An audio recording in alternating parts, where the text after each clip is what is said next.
സാറിൻ്റെ യാത്രകൾ ഞാൻ പലപ്പോഴും കാണുന്ന ആളാണ്. ഇപ്പോൾ സാറ് നൽകുന്ന ഇപ്പോൾ സഫാരി പരിപാടിയിലൂടെ നൽകുന്ന ഒരു രാജ്യത്തെക്കുറിച്ചുള്ള കുറച്ച് കാര്യങ്ങൾ സാറിപ്പോൾ പല യാത്രകളും പോകുന്നത് പലപ്പോഴും ട്രിപ്പ് ഓൾറെഡി പ്ലാൻഡ് ആയിട്ടാണ്, പ്രീ ബുക്ക്ഡ് ആയിട്ടാണ്, അല്ലെങ്കിൽ ഓൾറെഡി ഒരു ഗൈഡിനെ കൊണ്ടാണ് പോകുന്നത്. അപ്പോൾ നമ്മൾ ഓൾറെഡി ഒരു ഗൈഡിനെ കൊണ്ട് ഒരു സ്ഥലത്തെ സാഹചര്യം വീക്ഷിക്കാനായിട്ട് നമ്മൾ പോകുമ്പോൾ നമ്മൾ ഒരു പരിധി വരെ അവിടെ താമസിക്കാതെ നമ്മൾ എടുക്കുന്ന കാഴ്ചകളും അത് മറ്റുള്ളവരിലേക്ക് കൊടുക്കുമ്പോൾ അതിൻ്റെ ഒരു യഥാർത്ഥ ഒരു റിയാലിറ്റി മാറുന്നുണ്ടോ എന്ന് ഞാൻ പലപ്പോഴും ചിന്തിച്ചിട്ടുണ്ട്. അപ്പോൾ അതിനെക്കുറിച്ചാണ് എനിക്ക് ചോദിക്കാനുള്ളത്. ഇപ്പോൾ നമ്മൾ ഒരു ആളിൽ നിന്ന് കേൾക്കുന്ന അത് മാത്രം അതുപടി ടെലികാസ്റ്റ് ചെയ്യുകയല്ല ചെയ്യുന്നത്. നമ്മളതിനെ ക്രോസ് ചെക്ക് ചെയ്യും. അതിന് നിരവധിയായ സാധ്യതകളുണ്ട്. ഇപ്പോൾ നമ്മളിപ്പോൾ ഒരു ഗൈഡിൻ്റെ ഒപ്പം ആയിരിക്കും യാത്ര ചെയ്തിട്ടുണ്ടാവുക.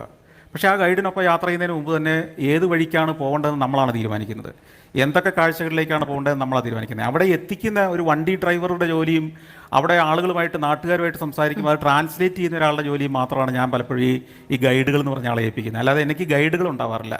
എനിക്കൊരു ട്രാൻസ്ലേറ്റർ കം ഡ്രൈവറെ എൻ്റെ യാത്രകളിൽ ഉണ്ടാവാറുള്ളൂ.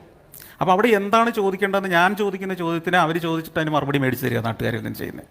പിന്നെ അതെല്ലാം ഞാൻ ഒരു അഭിമുഖം പോലെ ഷൂട്ട് ചെയ്യുന്നില്ലെങ്കിലും ഞാൻ അത്തരം ഡേറ്റ കളക്ട് ചെയ്തിട്ടാണ് ഞാൻ എൻ്റെ സ്ക്രിപ്റ്റിൽ ഉൾപ്പെടുത്തുന്നത്. അപ്പം എനിക്ക് എപ്പോഴും മനസ്സിലുള്ള ഒരു ചോദ്യമാണ്, പക്ഷെ അത് ക്രിറ്റിസിസം പോലെയാണ്. അതായത് എൻ്റെ യാത്രകൾ എന്ന് പറയുമ്പോൾ ഞാൻ എൻ്റെ യാത്രകൾ അനുകൂലിക്കുന്ന ആളല്ല. എൻ്റെ യാത്രകളാണ് കറക്റ്റ് എന്ന് അനുകൂലിക്കുന്ന ആളല്ല.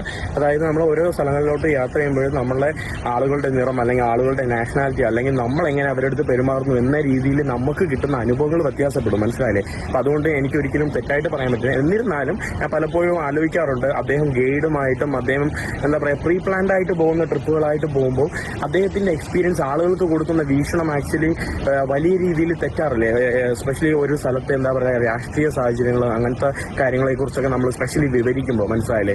അപ്പം നമുക്ക് ഗൂഗിൾ നോക്കി അല്ലെങ്കിൽ ChatGPT നോക്കിയിട്ട് നമുക്കൊരു രാജ്യത്തിൻ്റെ ഹിസ്റ്ററി നമുക്ക് പറയാൻ പറ്റും. പക്ഷേ ആ ഒരു ഹിസ്റ്ററി എത്രത്തോളമാണെന്ന് തോന്നിയാൽ നമ്മൾ അവിടുത്തെ ആളുകളിൽ നിന്ന് പഠിച്ചാൽ മാത്രമേ നമുക്കത് മനസ്സിലാവൂ യഥാർത്ഥം. അപ്പം ആ ഒരു ചോദ്യമാണ് വന്നത്. അപ്പോൾ എനിക്ക് പെട്ടെന്ന് തോന്നി, അയ്യോ അത് ക്രിറ്റിസിസം പോലെയാണല്ലോ, കാരണം പുള്ളിയുടെ ഒരു പ്രോഗ്രാമാണല്ലോ. അപ്പോൾ അതെനിക്ക് ഒരു ഭയങ്കര ഒരു ഫീൽ ബാഡായി കേട്ടോ. പിന്നെ ഞാൻ കുറച്ച് നെർവസ് ആയി. പിന്നെ വേറെ ഒരു ചോദ്യങ്ങൾ ചോദിക്കാൻ പറ്റില്ല. പിന്നെ അതും ചോദിച്ച് ഇറങ്ങിയല്ലേ. മാഹീൻ്റെ ഈ ഒരു വീഡിയോ വന്നതിന് ശേഷം കുറേയധികം പേര് മാഹീനെതിരെ നെഗറ്റീവായിട്ട് സംസാരിക്കുന്നുണ്ടായിരുന്നു. എന്തിനാണ് ഇത് കണക്കുള്ള ചോദ്യങ്ങളൊക്കെ അദ്ദേഹത്തിൻ്റെ അടുത്ത് ചോദിക്കുന്നതെന്നുള്ളൊരു കാര്യം. കാരണം മാഹീനേക്കാൾ എക്സ്പീരിയൻസും അതുപോലെ തന്നെ ഈ ഒരു സോഷ്യൽ മീഡിയ ഇങ്ങനെയൊക്കെ കാശൊക്കെ ഇതിൽ നിന്നുണ്ടാവുന്നതിന് സമയം മുമ്പ് തന്നെ സന്തോഷ് സാർ ഇത് തുടങ്ങിയതും പൈസ ഇല്ലാത്ത സമയത്ത് വരെ ഇത് പാഷനായിട്ട് എടുത്ത് കൊണ്ടു നടന്നിട്ടുള്ള ഒരു വ്യക്തിയാണ്. അദ്ദേഹത്തിന് ഈ കാര്യങ്ങളെല്ലാം നല്ലോണം അറിയാം, എങ്ങനെ കാര്യങ്ങൾ ചെയ്യണമെന്നറിയാം, കൃത്യമായിട്ട് എല്ലാം ഐഡിയ ഉള്ള ഒരു വ്യക്തി കൂടിയാണ് സന്തോഷ് സാറ്. അദ്ദേഹത്തിൻ്റെ അടുത്ത് വന്ന് ഇതേ കണക്ക് ചോദിക്കുമ്പോഴത്തേന് എന്തിനാണ് ആളാവാൻ ശ്രമിക്കുകയാണോ എന്നുള്ള രീതിയിലൊക്കെയാണ് ചോദ്യങ്ങൾ വന്നിട്ടുണ്ടായിരുന്നത്. കാരണം എന്ന് പറഞ്ഞു കഴിഞ്ഞാൽ അദ്ദേഹം ഒരു സ്ഥലത്ത് പോയി ഓരോ കാര്യങ്ങൾ പറയുന്നുണ്ടെങ്കിൽ അത് ഡീറ്റെയിൽസ് ആയിട്ട് ചെക്ക് ചെയ്തതിന് ശേഷം മാത്രമേ പറയത്തുള്ളൂ. ചുമ്മാ എന്തേലും ഒന്നും ചെയ്യാതെ അല്ലെങ്കിൽ കൺഫേം ഒന്നും ചെയ്യാതെ ചുമ്മാ പറയുന്ന ഒരു വ്യക്തിയല്ല. എല്ലാ പ്ലാനിങ്ങും ഉണ്ട്. അതുപോലെ തന്നെ അവിടെ ചെന്ന് എന്ത് ചിത്രീകരിക്കണമെന്ന് സാറ് തന്നെ ഇപ്പം പറഞ്ഞ കണക്ക് എല്ലാം സാറിന് ഒരു ഗൈഡെന്ന് പറയുന്നത് അവിടുത്തെ ഭാഷയൊക്കെ ഒന്ന് ട്രാൻസ്ലേറ്റ് ചെയ്യാൻ വേണ്ടി മാത്രമാണ്. അല്ലാതെ ഫുള്ളായിട്ടെന്ന് പറഞ്ഞു കഴിഞ്ഞാൽ അവർ പറയുന്നത് വിശ്വസിച്ച് അങ്ങനെ തന്നെ വീഡിയോ ഇറക്കുന്ന ആളൊന്നുമല്ല. അപ്പോൾ ഈ മാഹീൻ ഇതേ കണക്കൊരു ചോദ്യം ചോദിക്കുമ്പോൾ എല്ലാവരും ഇതെന്താണ് ഇങ്ങനത്തുള്ള രീതിയിൽ ചോദ്യങ്ങൾ ചോദിക്കുന്നതെന്നുള്ള കാര്യത്തിൽ മാഹീനെതിരെ നെഗറ്റീവായിട്ടുള്ള കമൻസ് വന്നുകൊണ്ടിരിക്കുകയാണ്. അവൻ്റെ വിചാരം എന്തോ അവന് മാത്രമേ എല്ലാം അറിയത്തുള്ളൂ എന്നുള്ള ചോദ്യങ്ങളൊക്കെയാണ് സോഷ്യൽ മീഡിയയിൽ ഫുള്ളായിട്ട് വന്നുകൊണ്ടിരിക്കുന്നത്. സോ അത് നമുക്ക് തെറ്റ് പറയാനേ പറ്റത്തില്ല. ഇങ്ങനത്തുള്ള ഈ ഒരു ചോദ്യം കേട്ട സമയത്ത് എനിക്കും അതേ കണക്ക് തോന്നി.